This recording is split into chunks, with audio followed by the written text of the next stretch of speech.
Europe 1 Sport, Céline Géraud.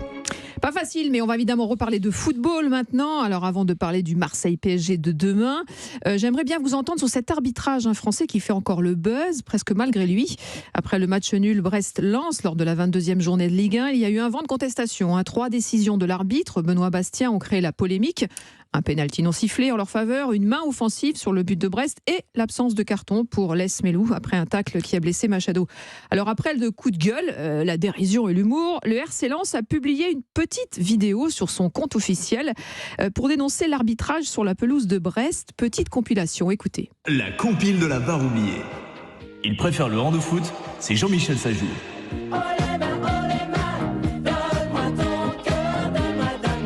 Vous aimez la playlist ? Il ferme les yeux dans la surface, c'est Jean-Michel Pas de Carton. Jean-Michel pas de pédo, Jean-Michel pas de carton. La compile de la barre oubliée, malheureusement, déjà dans les bacs. Bon voilà, effectivement. Alors c'est dérisoire, c'est décalé. Franck Hess, l'entraîneur du RC Lens, dans la foulée, a été appelé, je le rappelle, par Stéphane Lannoy, justement qu'il a appelé pour échanger, pour désamorcer aussi un peu ce qui s'était passé, en reconnaissant qu'il y avait eu 2 erreurs, 2 jugements de la part de Benoît Bastien. Tiens, on va l'écouter justement, Franck Hess, sur l'intérêt de cette vidéo qui a fait bouger les lignes. Mon avis, c'est que justement, la communication du club... Elle a permis le débat. On peut discuter de la forme. Moi, j'ai trouvé ça drôle, mais j'aime beaucoup notre communication. Mais c'est pas la forme qui doit être regardée, c'est le fond. Voilà, c'est le fond. Est-ce que s'il n'y a pas cette forme-là, est-ce que les gens vont regarder les actions de Brest-Lens ? Je suis pas sûr. Les arbitres, j'ai toujours dit, font partie des acteurs du jeu. J'ai toujours dit, comme les joueurs évidemment, et comme les entraîneurs, les staffs. Pour autant, et ils ont le droit à l'erreur, ça, il n'y a aucun problème là-dessus. Parce que les joueurs, on les critique beaucoup pour leurs erreurs, les coachs, on les critique puis on les vire, donc voilà. Mais ils ne peuvent pas non plus... il doit y avoir un discours constructif pour faire avancer, un dialogue constructif, continuer à faire avancer l'arbitrage. Moi, je suis pour la sonorisation, par exemple, des arbitres, pour qu'il y ait de la pédagogie, pour que les joueurs comprennent, pour que tout le monde comprenne.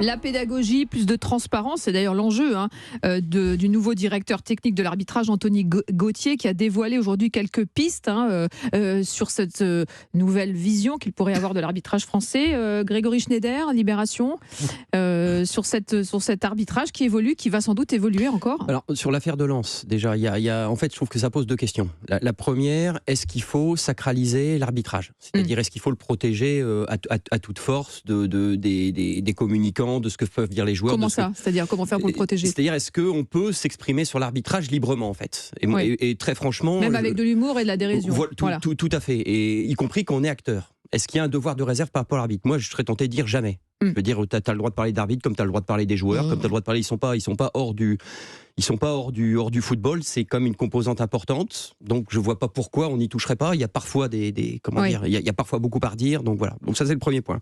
Deuxième point, ce qu'a fait Benjamin Parot, qui est le directeur de la communication de Lens, parce que là, c'est le club qui s'exprime quand même sur les réseaux sociaux et qui envoie des. Et en fait, c'est très simple. Je vois pas à quel titre on priverait le club de sa liberté d'expression. Moi, j'ai la mienne, vous avez la vôtre. Je vois pas pourquoi le RC Lens n'en userait pas ou n'en abuserait pas. Donc en fait, après, on peut discuter de la manière de l'effet que ça a, mais quelque part, je trouve ça inattaquable. Les arbitres sont pas des saints ou sont pas irréprochables, loin de là. Personnellement, depuis 40 ans que je suis le foot, j'ai toujours l'impression qu'un arbitre est plus du côté du manche que du côté... C'est pour rien vous cacher. J'ai mis l'exemple, vous en avez aussi. Et par ailleurs, un club a le droit de s'exprimer. C'est son comme Jérôme à côté de moi ou comme vous. Jérôme, justement, papa. Je vous voyais. Libre expression. Non, mais j'ai écouté Grégory parce qu'en fait, quand j'ai vu cette vidéo, mon premier sentiment, c'était que la liberté d'expression est la plus grande et la plus chère. Maintenant, il ne faut pas oublier qu'un club est une institution. Une institution a aussi des devoirs de responsabilité par rapport à ses supporters, par rapport à ses encadrants, par rapport aux jeunes qui peuvent être autour. Et que... dans ces cas-là, il faut clairement le positionner. On voit bien dans l'extrait que vous avez diffusé de Franck Hayes qu'il a une forme un peu de gêne où c'est positionné comme étant réellement voulu. Voilà, avec une stratégie affirmée. C'est drôle, c'est satirique, mais si je fais un comparatif, c'est un club, ce n'est pas un média. Un média peut s'en amuser, peut rigoler. Il y a des tas de médias d'ailleurs qui s'amusent, qui rigolent, qui font des pastiches comme ça autour d'actualités. Donc pour vous, un club, c'est une institution et qu'il y ait un échange entre le président ou l'entraîneur et l'arbitrage, mais pas qu'il y ait de publication. Non, mais que la publication soit en tous les cas beaucoup plus mesurée, mais en tous les cas encadrée. Et je terminerai juste sur une chose quand même. C'est qu'à l'intérieur, les musiques sont entraînantes. Il y a, pour la deuxième, un jeu de mots qui me gêne un petit peu, voilà, sur le choix de la deuxième musique de Gilbert Montagnier. Voilà, c'est juste ça. Moi, il y a un moment donné où... l'aveugle, en fait. Je pense que... Il y a un moment donné, je pense qu'un club a un cadre et surtout a une responsabilité. Et c'est ce que j'ai pu lire un peu à droite à gauche. Alors vous me direz, on va y mettre beaucoup de guillemets, bien évidemment, sur l'ensemble des réseaux sociaux. Mais je crois que le RC1, ça a une très belle image. Elle va le garder d'ailleurs. Mais voilà, pas soudainement pour un club. On ne sait pas pourquoi cette communication arrive de cette manière. Pauline Gabert, est-ce que cette vidéo, elle vous a fait sourire? Elle vous a fait vous interroger, comme Jérôme Papin, Grégory Schneider? Moi, je trouve ça plutôt malin, même si j'écoute les différents avis. Il est vrai que quand on est dans un club, on a le sentiment qu'on n'a pas le droit de s'exprimer sur l'arbitrage. Oui.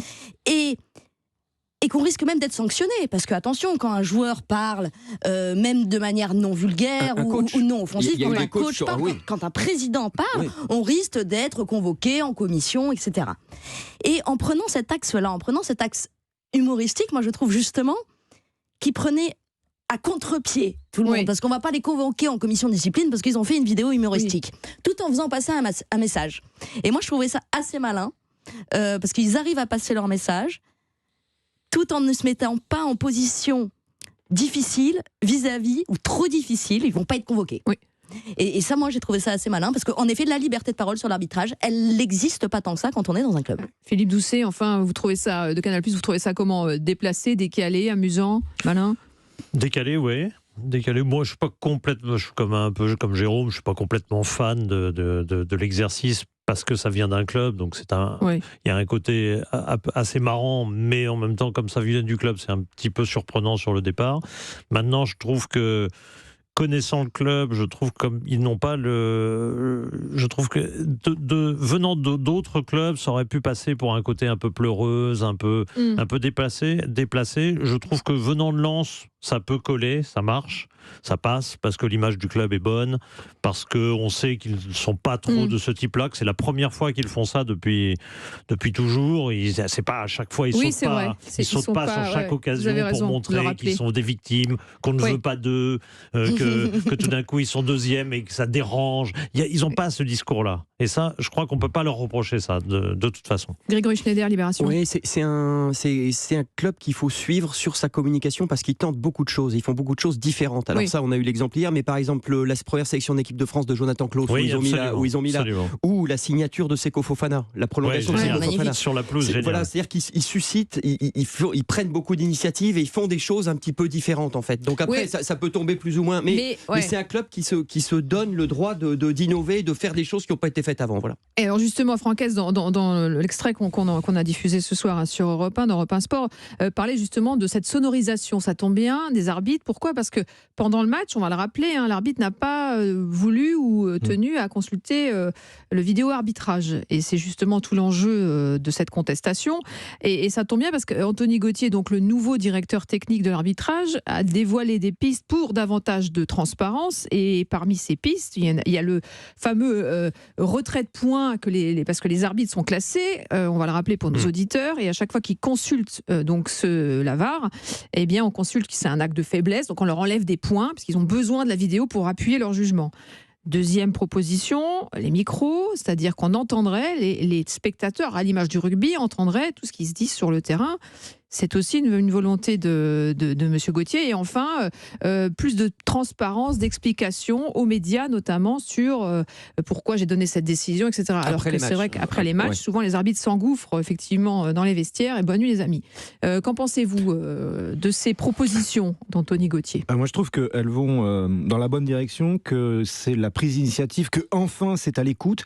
Moi quand je dirigeais Eurosport France, le nombre de fois on a essayé, quand on diffusait la Coupe de France, d'avoir, en utilisant la Coupe de France, d'avoir la possibilité de mettre sur certains matchs, enfin ces micros qui existent, je le rappelle, sur le rugby, qui permettent d'avoir des explications concrètes et qui permettent aussi de pacifier de manière naturelle les échanges, voire même, et d'ailleurs j'en reviens là, c'est la Ligue nationale de rugby, et je vous invite d'ailleurs tous à regarder chaque lundi matin, qui diffuse le meilleur des échanges entre les arbitres et les joueurs, et c'est souvent très drôle avec beaucoup d'humour. Donc je trouve que ce que fait Anthony Gauthier, en tout cas là, les premières mesures qu'il met sur la table vont vraiment dans la bonne direction, et la prise d'initiative, et surtout il se met à l'écoute d'une société qui évolue et d'une société qui va tellement vite qu'aujourd'hui on ne consomme plus simplement un match en regardant un écran de télévision, mais on le consomme avec un deuxième voire un troisième écran, sous-entendu on commente ce que l'on n'entend pas.